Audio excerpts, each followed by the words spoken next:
ঋতু হোসেন আর video বানাবে না। হ্যাঁ বন্ধুরা, ঋতু হোসেন ভিডিও বানালেও সেটা খুব কম পরিমাণে বানাবে। আর রাকিবের সাথে আর ঋতু হোসেনকে দেখা যাবে না।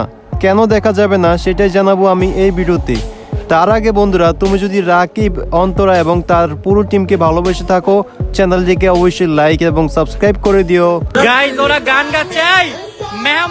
সাম্প্রতিক কিছুদিন আগে ঋতুর জন্মদিন অনুষ্ঠিত হয়, আর তখনই প্রকাশ পায় ঋতুর বয়ফ্রেন্ড অর্থাৎ তপু।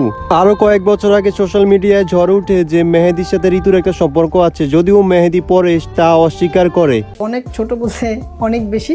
আর ওর সাথে আমার ফ্রেন্ডশিপটা একটু বেশি ভালো ছিল, কারণ হচ্ছে আমরা সবাই একত্রে থাকতাম, তো বন্ডিংটা ওর সাথে আমার একটু বেশি ভালো ছিল। দ্যাটস ওয়াই অনেকে মনে করছে যে এরকম কিছু একটা ঘটে। তো বন্ধুরা, এবার আসি মূল পয়েন্টে, কেন ঋতু ভিডিও বানাবে না। গাইজ, একটা কথা চিন্তা করে দেখুন, ঋতুর যার সাথে বিয়ে হবে, সেটা তপু হোক বা অন্য কেউ, সে বিয়ের প্রভাব পড়বে কিন্তু রাকিবের ব্লগ ভিডিওতে। কারণ চাইলেও সে কিন্তু আগের মতো আর ভিডিও বানাতে পারবে না। তার স্বামী তাকে ভিডিও বানাতে দিবে কিনা, বা তার শ্বশুর বাড়ির লোকজন অর্থাৎ ঋতুর শ্বশুর বাড়ির লোকজন কি সেই জিনিসটাকে ভালোভাবে নিবে কিনা, সেটারও একটা প্রশ্ন থেকে যায় মনে।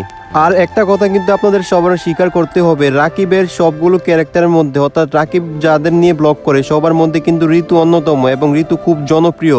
সত্যি বলতে অনেক দর্শক কিন্তু ঋতুর দুষ্টামি দেখার জন্যই কিন্তু ব্লগ দেখে আর কি। বিশেষ করে আমার কাছেও ঋতুর দুষ্টামিগুলো অনেক ভালো লাগে।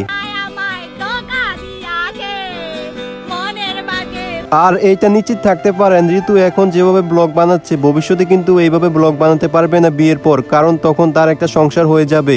আর ঋতু ব্লগ না করলে কে কে ঋতুকে মিস করবেন অবশ্যই কমেন্ট করে জানাবেন।